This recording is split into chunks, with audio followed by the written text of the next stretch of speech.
All right. Hello, listeners. My name is Charles Scott. Here we are again this fine weekend, or I should say weekday. I'm here with my son, Charles Scott. Junior, how you guys doing today? Hello, my viewers. Also, I just want to let you guys know, if you miss an episode from week to week, go on our Facebook page, TikTok, I have them on Twitter now, or YouTube, and just catch up on some of the episodes we talked about. We talk about a range of topics, not just real estate, but a lot of things that affect real estate in our day-to-day lives. We're here today. We're going to be talking about real estate. We're going to be talking about some of the things that you can do as far as what's happening within the market. You know, the prices are pretty stable. Everything is different across the country. Real estate is all local.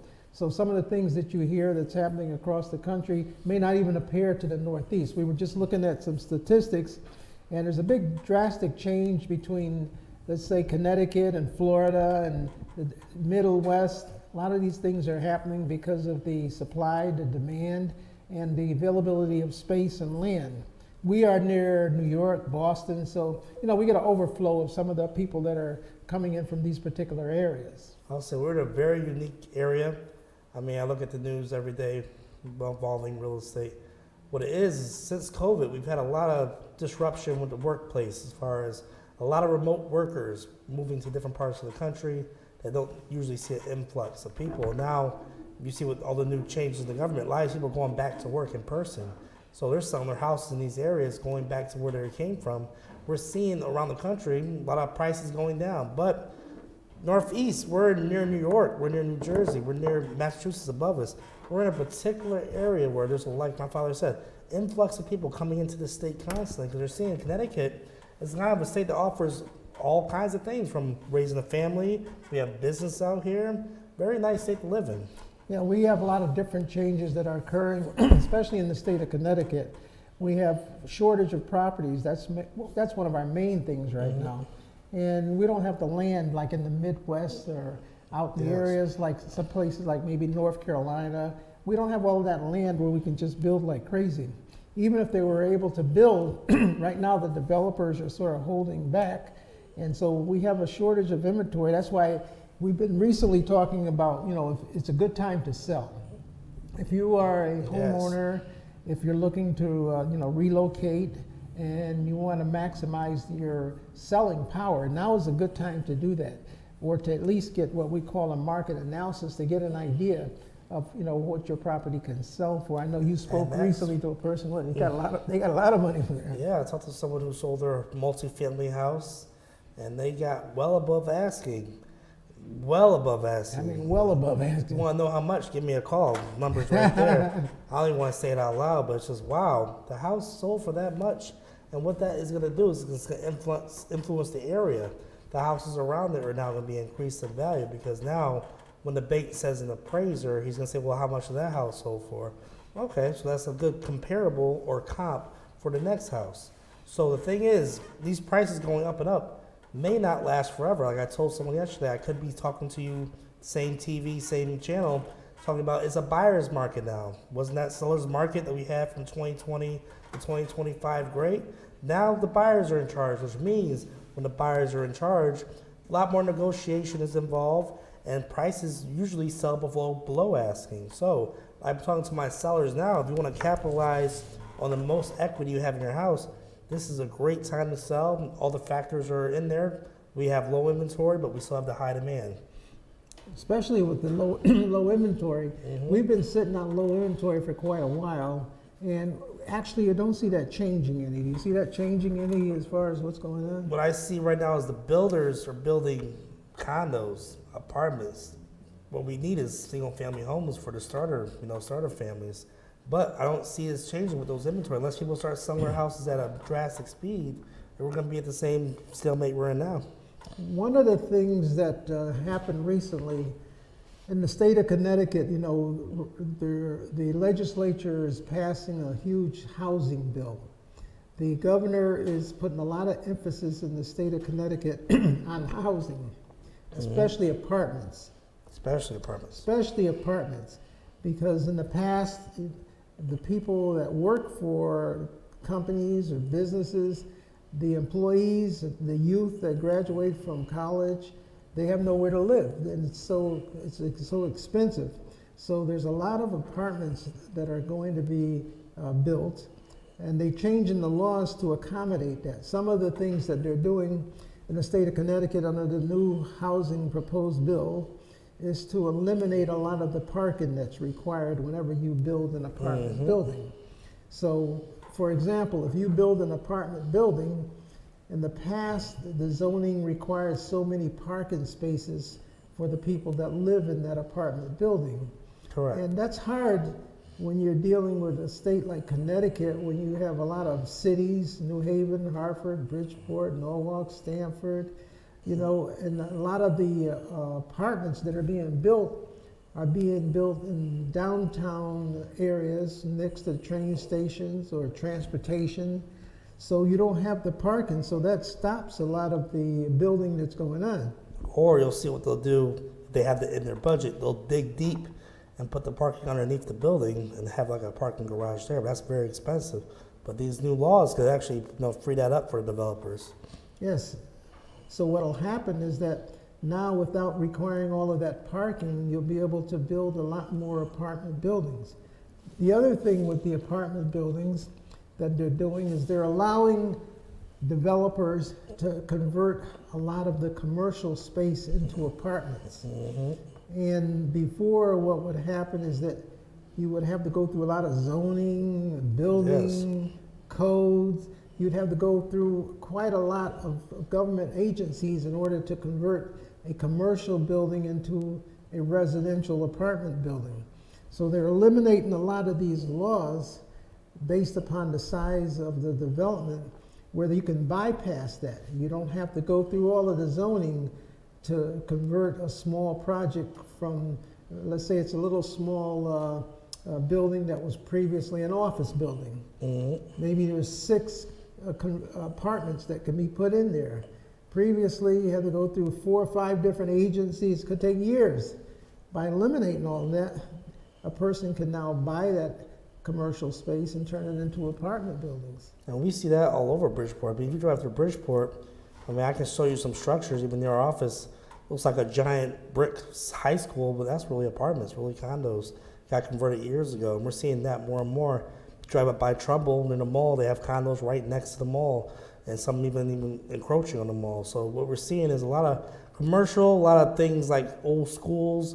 Their developers are now looking at these locations and seeing if they can turn them into apartments or condos. And like, speaking of malls, they're turning a lot of the malls now into apartments. Whereas, you surrounding the mall, you have 300 or 400 apartments. So now people can live right there. It's like a little, I call it co-op city. You can campus live of some sort, because what we're going to see with the malls, we're going to see more, I'll say, people-focused business coming. Like, for example, we're going to start seeing more dentist offices in malls, and urgent care, doctor offices, because now people are living right next to the mall. We're seeing less retail, clothing, jewelry. A lot of people go online for these things now versus going to a brick or mortar. Now, you might want to look at it this way too. You got to be in the future and you got to foresee things.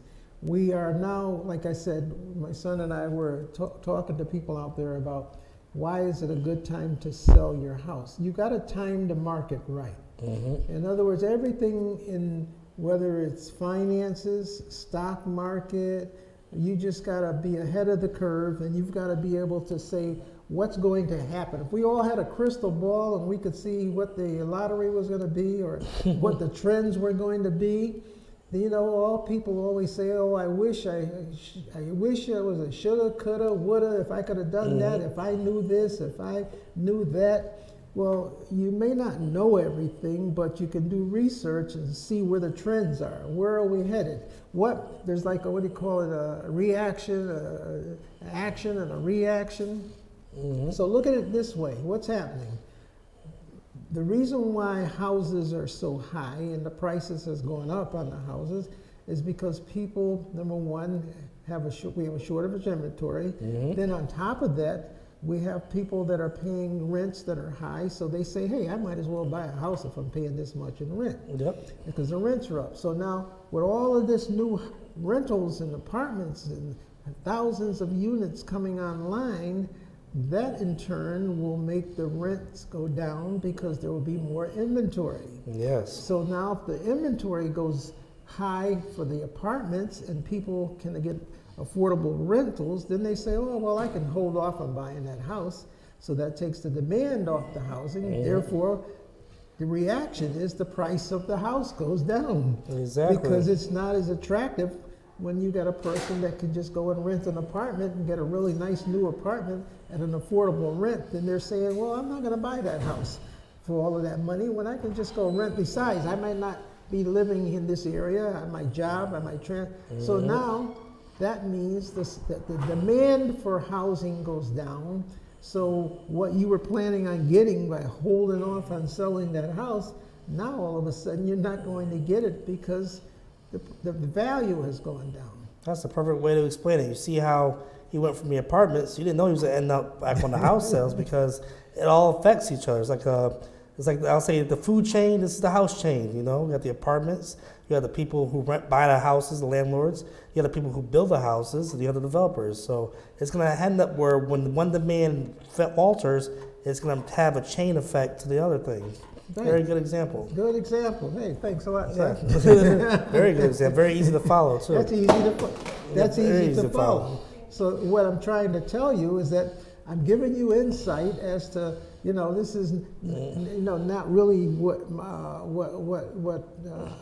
how can I say it? I'll say like this: this is not what the news is going to tell you. The news isn't going to tell you. By the time you see on the news, it's actually too late. And what happens when you see on the news? That's when people start panicking and start. For example, one day we're going to see the news eventually where it's going to say house prices in Connecticut may be faltering due to inventory increase.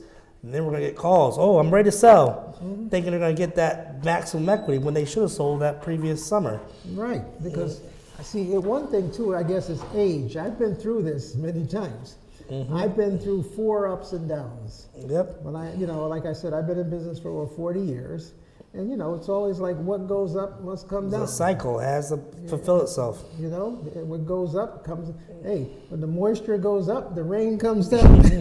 Rain comes down hard too. Doesn't keep going higher and higher and higher. I guess the higher the moisture goes, the more layers of rain and the heavier the rainstorm. So you don't want to wait for a tsunami or a rainstorm, a watershed moment where you have to sell the house. The main thing that's happening right now is I've seen it where things go higher and higher and higher, and you've got to be able to time the market. You've got to be able to time the market, and you can't really do it to a precise. I was going to tell you that. It's not going to be perfect. I mean, it's not going to be perfect. I have clients that sold 2 years ago, made a great amount of money. Honestly, they would wait 2 more years, they would make even more money, but they still made money. I mean, you can't. It's like catching a falling knife, they say, with stocks. You don't know when to sell, but when you have a good inkling, sell. Take your profit and move on. Same thing for a house. If you're comfortable with the profit that you're going to make, sell, move on to your next, whether you're going to be a renter or buying something. Because if you wait too long, you might get stuck and now you're underwater. But also, you got to look at those people that sold that maybe could have waited a little bit longer. It all averages out because those people that sold then were able to take advantage of an opportunity then that they possibly wouldn't be able to take now. It's where your mindset is and where where you're headed. You got to be able to, like I said, study the market, do your research. We've done a lot of the research for you. We study this 7 days a week, 24 hours a day. We wake up and look in there. Give us a call, that number, free CMA. That's right. And just to reiterate, like I tell people, well, I don't need a CMA. My phone has Zillow in it. It tells me every day how much the price is. Like I've told in some of my other Facebook videos, Zillow doesn't know what's going on inside your house. You may have granite countertops. You may have a finished basement. You may have a pool, jacuzzi. Those factor into the price also. So like I said, call us. Send us pictures of the house, or we can come by the house. We'll give you a full CMA report, and I'll tell you how much your house could sell in this market at this time. That's right, because now's like I said, I keep saying it over and over, but it's so true. Now's a good time to sell, but do the research. Well, what I'm telling you is not just to tell you something, but to give you the cause and effect. What's going to happen, and it's not 100% certain, But what happens is that you get analysts. Analysts analyze things. They crunch the data. They put it all together, and they say, well, and the trends are in the past. If this happened, that happened. If this happened, that happened. If this happened, that happened. So within a certain amount of certainty, they can almost tell you what's going to happen, and they just don't know the exact date that it's going to happen, but at least you have the, the foresight to be able to make an educated decision, I get what they call the Kiplinger newsletter. I get it every week.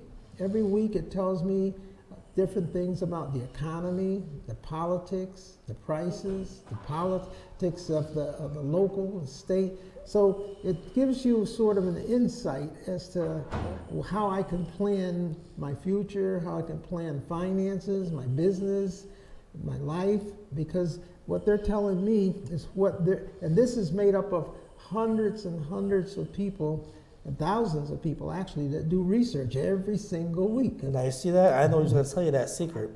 Most people have over their heads, but that's a good report to look at, the Kiplinger report. But remember, call us if you want to ask any questions. We're your Kiplinger report. We're your report. That's a subscription right there. He analyzes that letter every week and highlights certain things. But you got to do that if you want to stay ahead of the curve, because remember, like I said, if you look at the mainstream news for your news, although good, but by the time it hits the news, it's actually old news. We see these trends coming a mile away. Don't we see that as far as when it comes to like COVID and the prices going up? We saw that happening in 2021. Wasn't until 2022 it's really all over the news, and we've been experiencing this the last 6 months. We knew. We knew what was happening, So, a good recommendation, like I'm saying, the Kiplinger report is one. Another excellent one is the Bloomberg report. Oh, yes. Most people know Mike Bloomberg being the mayor of New York, but the Bloomberg report is one of the, billions and billions of dollars that he amasses just from giving out knowledge. Yep, the Bloomberg exactly. report is in thousands of countries. They've got reporters everywhere, and it always amazes me what they sell is information and reports. And every business person or every person out there, you tell them Bloomberg, and they got what do you call it? TV the channels. terminals. They've got XM radio. You can listen to them 24/7. But they analyze. All they do is analyze, and you can't come in and analyze something 6 months at a time. They're analyzing it every minute. Yeah, every minute. Every minute on the minute. As you see the sticker tape going around, every time that thing comes around, it's going up or down, up or down, up or down. So what I'm trying to say is that what we're giving you is information that we analyze, and it's free. Yeah, we're not free. charging for any of this. Free information. What's the cost? Zero. Zero. Especially when it comes to like I said, the CMA, the cost market analysis. That's a valuable tool. I mean, there's some clients that call me multiple times per week for different CMAs and different properties they're interested in, because it's pretty accurate as far as I'm looking at the sales in the area, I'm looking at the active ones, I look at the ones that didn't go through, and I can find a pretty accurate price on what your house could be worth in this market. And some people can't believe it. Wow, my house, I paid this much for it. I can sell it for that much? I'm like, yeah. Yes, and this is something that you need to know, because as I said, we get requests for market analysis for many different reasons. A lot of times people will call me and they'll say, I want to get an idea of what my house is worth, and I'll say, well, what's the reason for it?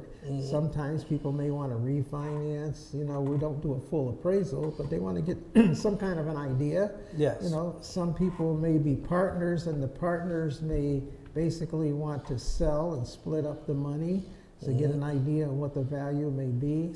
Some people may want to get an equity line of credit, maybe borrow money on the house.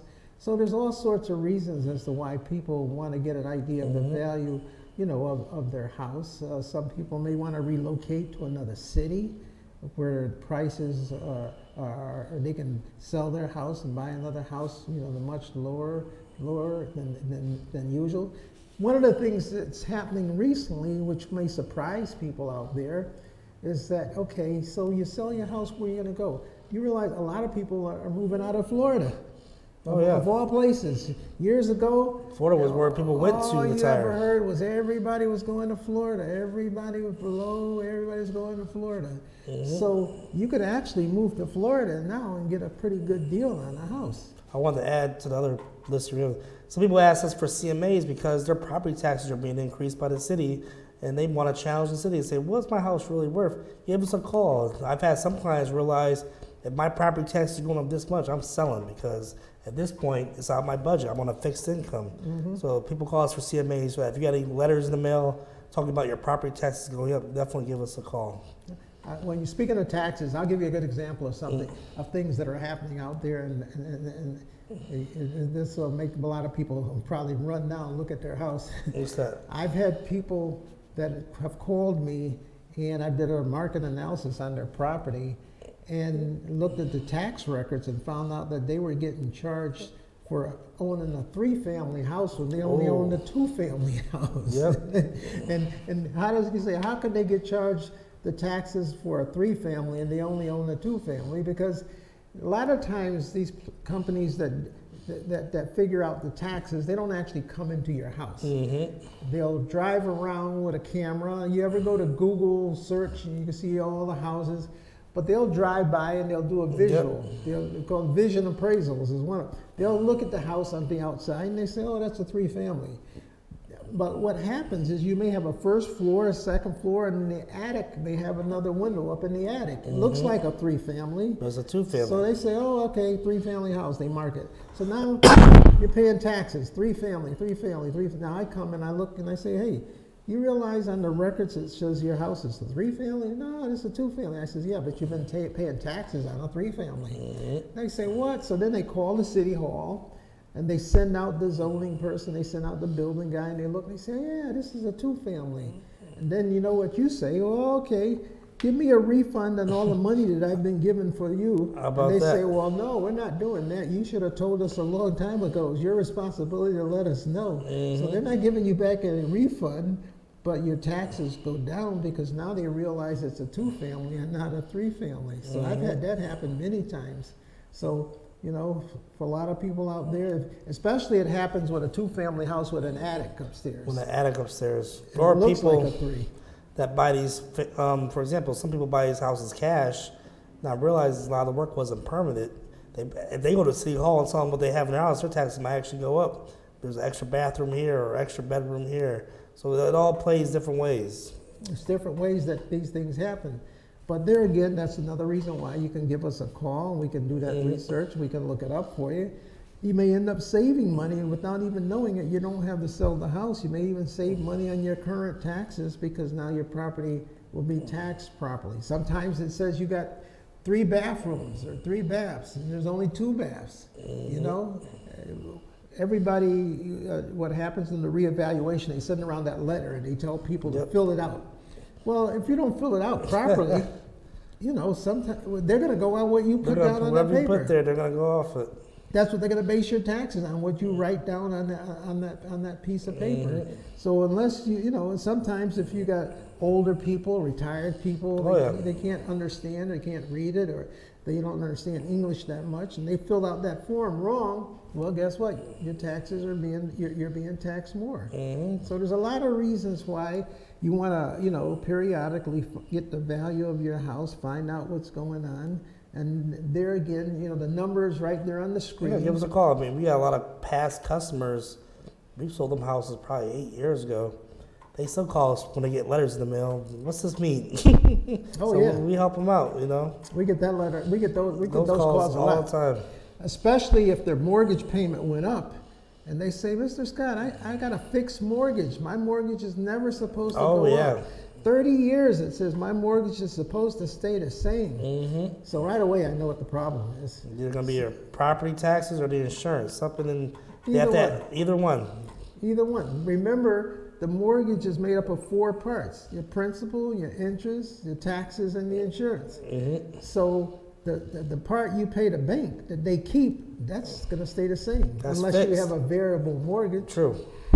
However, if the taxes go up by $600, divide that by what? 12. By 12, that means that all of a sudden now $50 a month your mortgage went up.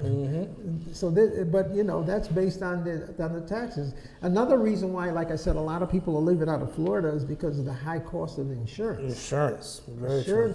Insurance is with hurricanes. Every time you hear about hurricane, tornado, floods, windstorms, this, Florida. So the insurance companies are saying, whoa, wait a minute, enough is enough. Some are backing out, some are raising the rates triple. Right. So a lot of insurance companies are pulling out of Florida. A lot of people, you know, are moving out of Florida. So, you know, you might want to move down into Florida. It's nice and warm all year long. You got the surfing, you got the beaches, you know, the weather, you're retiring. So there's options out there. You know, a lot of people say to me, I'm tired of this cold weather. I'm tired of this snow. I'm getting out of here. I'm moving to a warmer climate. So you want to look at all your different options, you know. Exactly, and actually a lot of options are right here in Connecticut. I mean, we have a lot of people who relocate here. We get a lot of referrals, and they don't realize very versatile state from suburbs to urban. Wherever you want to live, we actually have experience in a lot of these areas. We got 40, like I said, I've been doing this for 40 years. I've seen the ups and the downs, you know, in the real estate. It all averages out over all of the periods of years. The main thing is you just got to be sort of, you know, have the foresight, listen, read, take information from professionals or people that have been involved in this, and then you make your decision. That's why I say, again, give me a call. And yes. My son a call. He's very knowledgeable. We pick the phone up too. Call that number right now. It might vibrate right now. We're watching the TV. That's right. If you call that number right there, it comes to our cell phone. So we may be out in the field, we can still talk to you. Exactly. So hopefully we gave you a lot of information Yes. today. You know, there was a lot to cram in there Oh, today. yeah. We try to put as much as we can this half hour. So until next week, God bless. Amen.